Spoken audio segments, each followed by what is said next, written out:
হরে কৃষ্ণ। বন্ধুরা, তোমরা সবাই কেমন আছো? আশা করি গোবিন্দর কৃপায় তোমরা সবাই ভালো আছো। তো চলো, আজ নতুন একটা ভিডিও নিয়ে চলে এসেছি, যেটা হচ্ছে কৃষ্ণ ভক্তি সর্বোত্তম। এই গ্রন্থ থেকে আমি পাঠ করি। তো আমি দুটো দুটো গ্রন্থই পাঠ করি, একটা আজকের দিই, কালকের একটা দিই। তো এটা একটা সুবিধা হয় কি, যে রাধারানীর গ্রন্থ থেকে একটা পাঠ শোনা যায়, আর একটা হচ্ছে যেটা আমাদের প্রভুপাদ যে কথাগুলো আমাদের শুনিয়ে গেছেন, বুঝিয়ে গেছেন, সেগুলো যাতে আমরা জানতে পারি, সেই জন্য সেগুলো আমি পাঠ করে শোনাই। আমার নিজেরও ভালো লাগে, আর তাই তোমাদেরকে একটু শেয়ার করি।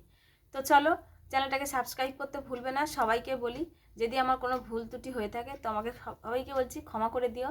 আর জানি না তোমাদের ওখানে, তোমাদের জায়গায়, তোমরা যে যেখানে আছো, কত ঠান্ডা পড়েছে। আমার এখানে প্রচুর ঠান্ডা। হয়তো আমারই প্রচুর ঠান্ডা লাগে, প্রচণ্ড পরিমাণে ঠান্ডা লাগছে। মানে এরকম হয় যে সকালে উঠে যে জল টল হাত দিতে পারছে না, এরকম অবস্থা।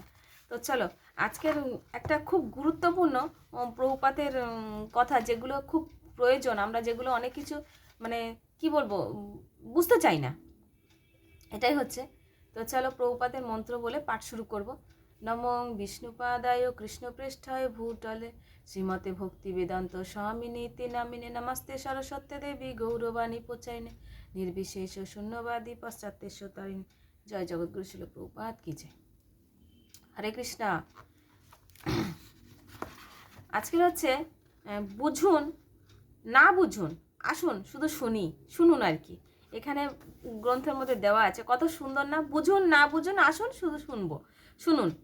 তো 1968 সালে 16ই জুলাই, আজকে 16ই ডিসেম্বর, আর এটা জুলাই, কানাডার মন্ট্রিয়ল শহরে একান্ত সংলাপ থেকে শিল প্রভুপাদ, সূর্য যদি অত দূরে অবস্থান করা সত্ত্বেও সর্বত্র আপন শক্তিতে বিরাজমান হয়ে থাকতে পারে, তাহলে পরম পুরুষোত্তম ভগবান কেন তা পারবেন না? হরে কৃষ্ণ। তিনিও তো সর্বত্র বিরাজমান, তিনি তো আপনাদের অন্তরের মাঝেই রয়েছেন। আর তিনি যখন দেখেন যে তার কথা শ্রবণে আপনারা উৎসাহী, তিনি তখন কৃপা করেন সহানুভূতি দিয়ে।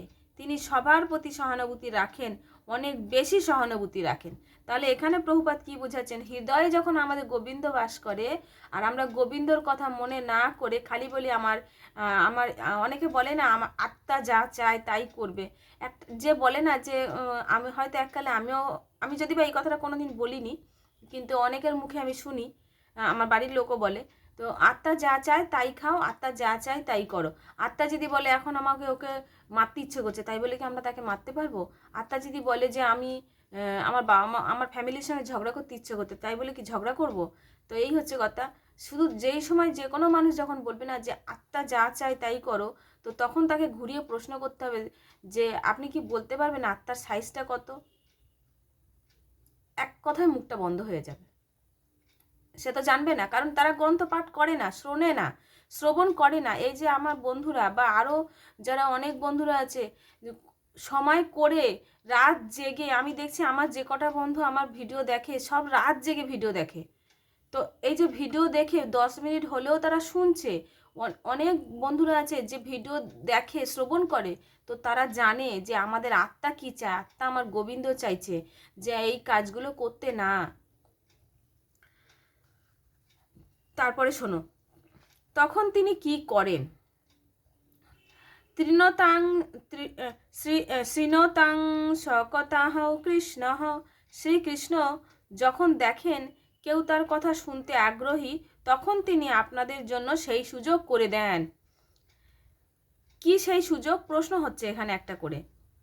সেই সুযোগটি হলো শিষ্যতাংশ কথা হোক, এখানে আচ্ছা এখানে বলছে, আচ্ছা ওখানে ছিল আরেকটা, সেই কথাটি হলো শিষ্যতাংশ কথা হোক কৃষ্ণ পূর্ণ শ্রবণ কীর্তন। তো এখানে বলছে কৃষ্ণ কথা, কৃষ্ণ বিষয়ক আলোচনা। আপনি বুঝুন কি না বুঝুন সেটা কোনো ব্যাপার নয়। যদি আপনি সেই বাণী গ্রহণের জন্য শোনবার উদ্দেশ্য নিয়ে শুধুমাত্র বসেও থাকেন, তাহলেও আপনি পুণ্যবান হয়ে ওঠেন। তৎক্ষণাৎ পূর্ণ শ্রবণ কীর্তন। আপনি তা বোঝেন না, শুধুমাত্র তাই শুনছেন আর তা নিয়ে কথা বলছেন এবং আলোচনা করছেন, তাহলেও আপনি পুণ্যবান হয়ে উঠছেন। ঠিক আগুনের মতো আগুনের কাছে আপনি আসুন, আপনি বুঝুন বা নাই বুঝুন শরীর গরম হবেই, সেই সুবিধা রয়েছেই।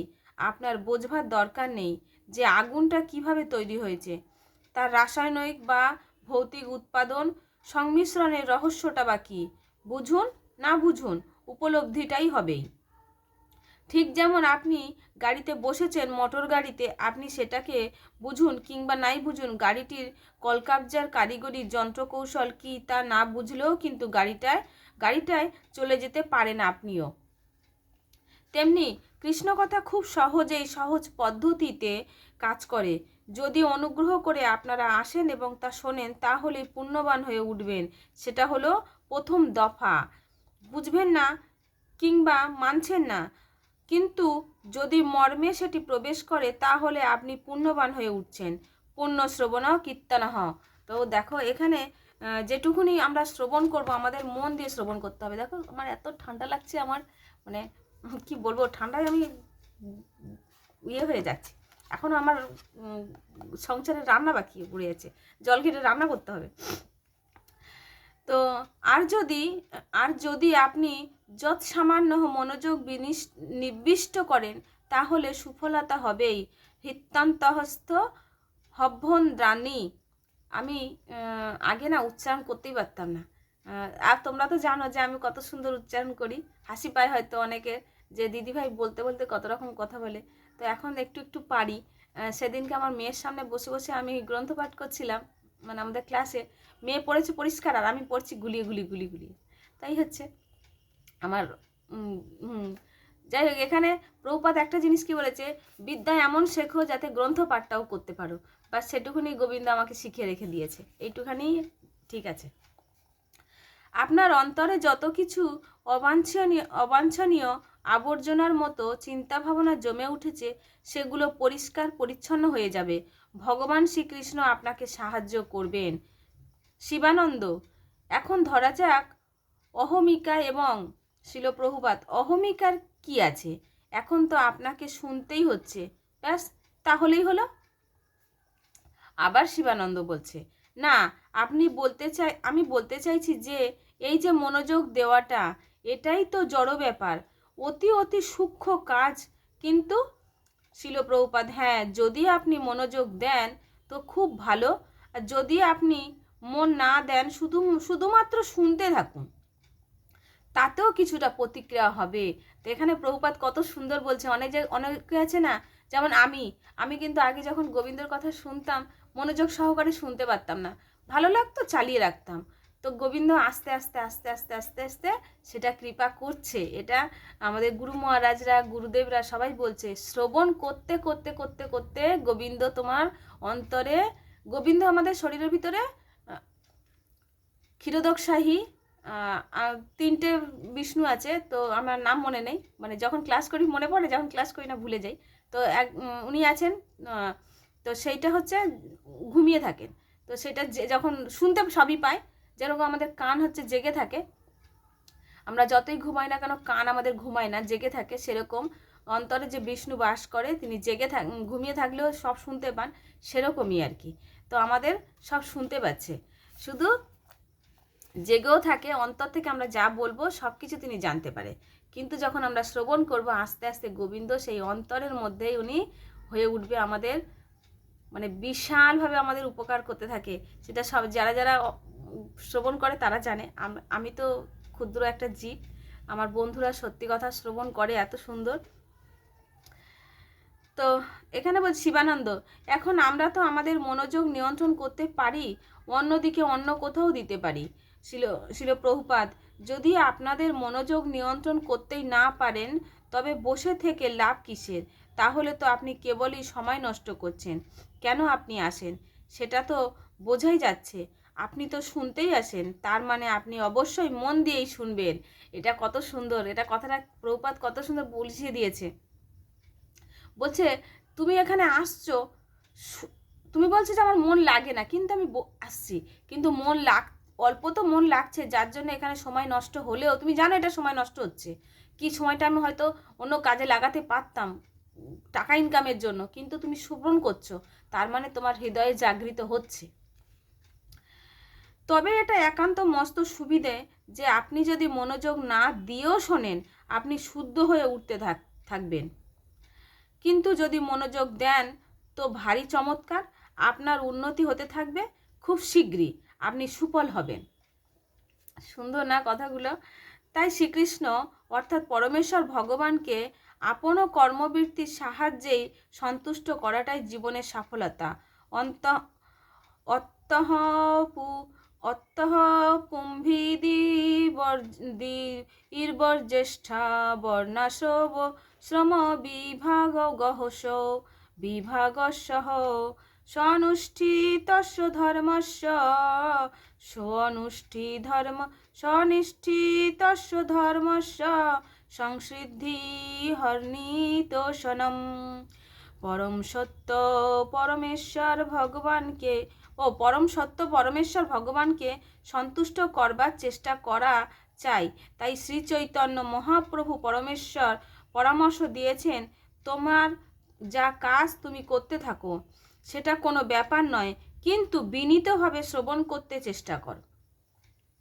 আমি একটুখানি শ্লোক বললাম, ভুল হলে জানি অনেক আমার বড় দিদিভাইরা আছে যারা ভালো উচ্চারণ করতে পারে, আমার তো ভুল হয়, তো আমাকে সকাল সন্ধ্যে জুতো পেটা করো মনের ভিতরে, সামনে যদি কমেন্ট করে বলতে থাকো তাতে আমার কোনো দুঃখ নেই। কেন আমাদের সবসময় প্রভুপাদ বলেছেন যে সকালবেলা ঘুম থেকে উঠে জুতো আর ঝাঁটার নিজের মনকে মারো, তৃণদপি হতে থাকো, ঘাস যত নিচু হয়ে থাকে সেরকমই আমাদের হতে বলে। তো সেই হচ্ছে, আমাদের কোনো কিছুতে রাগ নেই, কোনো কিছুতে রাগারাগি করলে চলবে না, যে যত পারো মনে মনে যেটা ভালো লাগে সেটা বলতে থাকো। তো এখানে বলছি কিন্তু সেটা কোনো ব্যাপার নয়, কিন্তু বিনীতভাবে শ্রবণ করার চেষ্টা করো।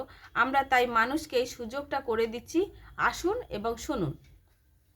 কিন্তু লোকে তো সেটুকুও করতে রাজি নয়। এই কলিযুগটা এমনই কঠিন যে মানুষকে হুকুম করে চালায়, মায়া হুকুম করবে। কেন ওখানে যাচ্ছ, কি আছে ওখানে? মায়াদেবী প্রচুর পরিমাণে শক্তিশালী। আজকের ভিডিওটা একটু বড় হয়ে যাবে, কিন্তু মনোযোগ সহকারে শ্রবণ করবে। প্রভুপাদের যে পাঠগুলো খুব সুন্দর। তবে সত্যি যারা আমাদের কাছে আসেন, যারা মেনে চলেন, তাদের কতখানি পরিবর্তন হয়ে গেছে সেটা সত্যি কথা। তারা দেখছেন, তারা শুনছেন, এত কাজ হবে তারা দেখছেন, এটা সত্য। তবু অনেকে আগ্রহী হচ্ছে না। ঠিক যেমন এক শ্রেণীর মানুষ আছে, তারা দেখছে যে লোক চুরি করে, পুলিশ তাকে ধরে এবং সে শুনছে যে তুমি যদি চুরি করো তবে তোমার সেটা পাপ কর্ম হবে, কিংবা দেশের আইনে তোমাকে গ্রেপ্তার করে নিয়ে যাবে। এই সব দেখে শুনেও সে তবু চুরি করে চলেছে। দেখছো শুনছো, তা সত্ত্বেও চুরি করছে। কেন? বাস্তব অভিজ্ঞতায় সে দেখছে যে এই লোকটা চুরি করছে, শাস্তি পেয়েছে, পুলিশ তাকে ধরেছে, আর তার শোনা আছে যে কেউ চুরি করলে তার শাস্তি হবে। তাহলে কি দরকার? দুটি জিনিসের দরকার, দেখা, শোনা, দর্শন এবং শ্রবণ। জ্ঞান লাভের দুটি পন্থা। তাই চোরটিও জ্ঞান লাভ করেছে দেখে এবং শুনে, কিন্তু তা সত্ত্বেও তার অন্তরটা শুদ্ধ নয়।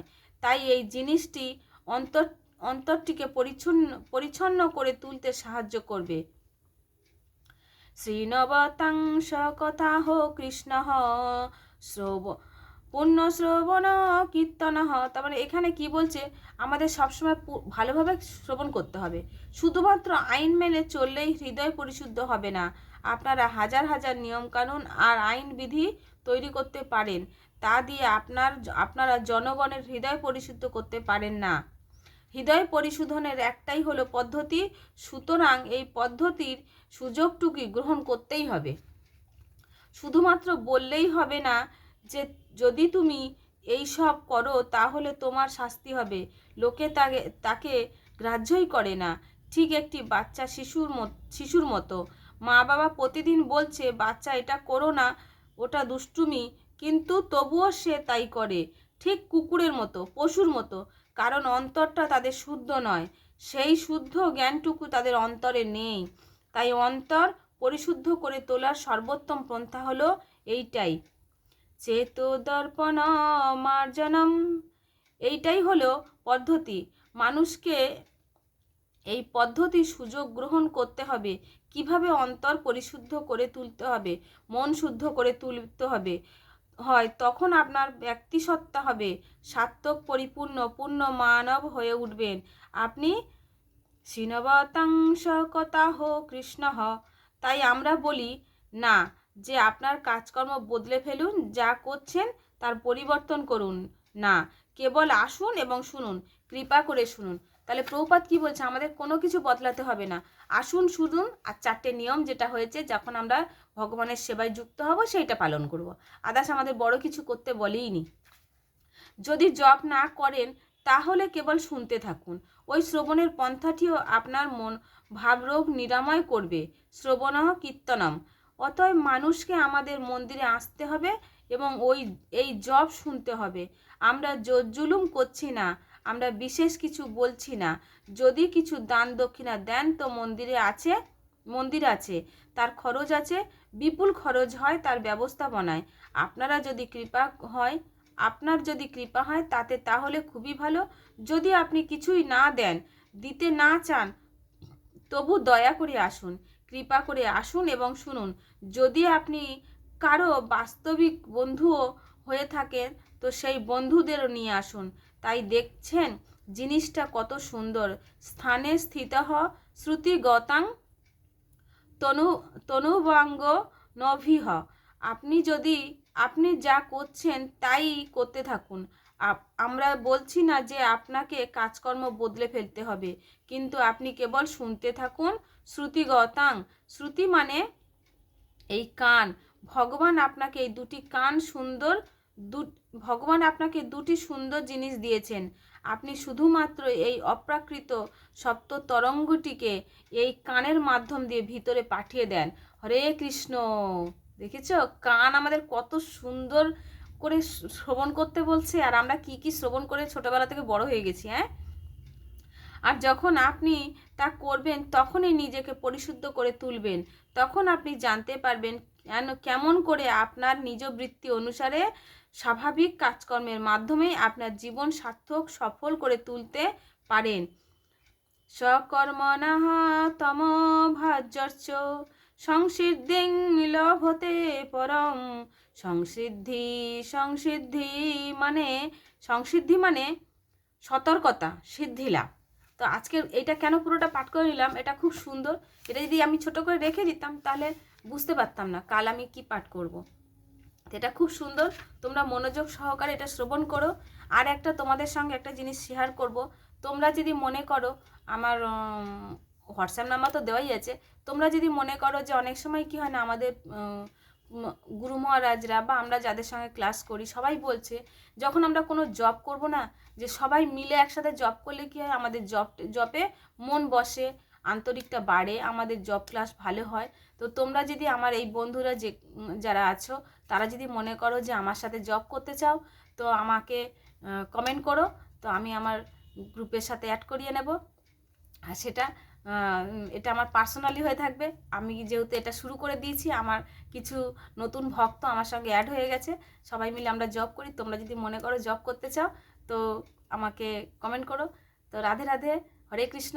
তোমরা সবাই ভালো থেকো, ঠান্ডার মধ্যে নিজের খেয়াল রেখো, প্রচণ্ড ঠান্ডা পড়ছে, সবাই নিজে সুস্থ থেকো। কেন আমাদেরকে সুস্থ এই কারণে থাকতে হবে, আমাদের গোবিন্দর সেবা করতে হবে।